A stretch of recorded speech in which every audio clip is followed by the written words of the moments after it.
弟兄姐妹平安，今天是待降节第2个星期二，12月9日，主题是丰盛的水。我们预备聆听，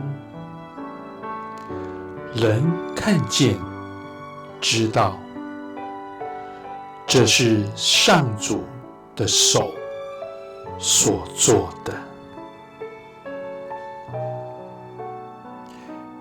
请我们用敬虔的心来阅读以赛亚书41章17到20节。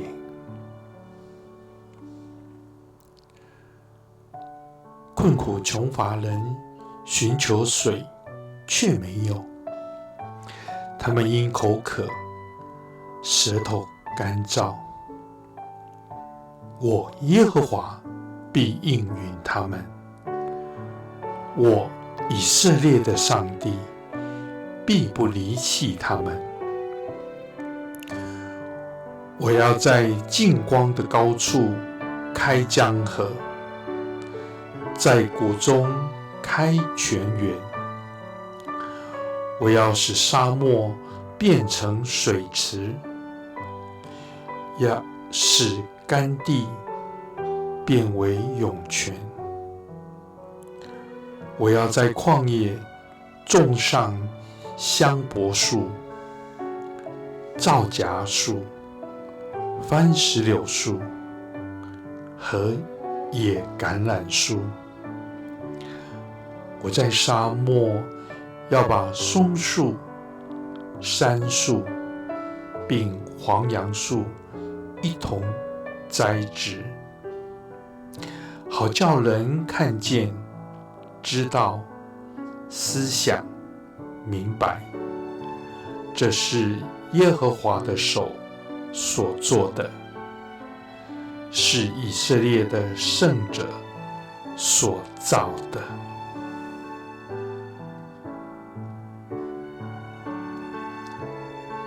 请我们用敬虔的心来探求并深思。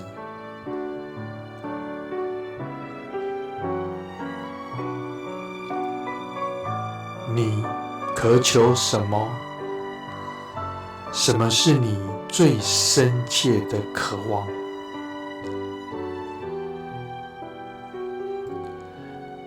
在圣经中，干渴和干旱的环境是常见的主题。这里，困苦穷乏的人在旷野中徘徊，迫切地寻求水喝。他们试图找一条路回家，一个安全的地方，在那里不再有饥渴，生命得以茁壮成长。在圣经的意象中，回家的道路总是穿越无水的旷野。你或许不曾经历物质的贫乏，但是你可能了解属灵的贫乏，并渴望一个丰盛的生命。以赛亚书的诗人鼓励我们呼求那位应许的神，我耶和华必应允他们。我们的上帝绝不离弃我们。上帝总是慷慨的赐予，从磐石中流出水。出埃及记7章，免费的食物与水。以赛亚书55章，以及迦南婚宴中极其丰盛的美酒。约翰福音4章，在这首诗中，以赛亚强调上帝的慷慨，描述上主将要成就的事。第18至19节，这神迹是有关于江河、水池和涌泉，它们将培育出美妙丰盛的树木，特别是在干旱之地，那些原本寸草不生、生命似乎不可能存在的地方。上帝的水流过的地方，周围都有生命。上帝会一路供应我们属灵的干渴。当我们穿越干旱之地，最终回到我们在耶稣的家里。这首诗中所应许的丰盛，并不是只给困苦穷乏的人。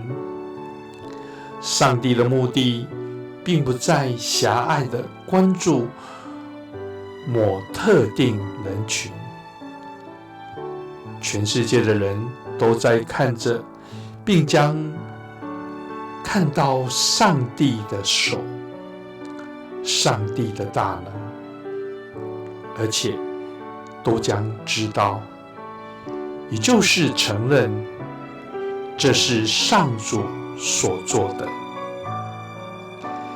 今天这首诗如何鼓励和挑战你？记住，这是一首诗，因此具有象征意义。我们用祷告来回应。主上帝，你慷慨地供应困苦穷乏的人，为使世人认识到你是上主。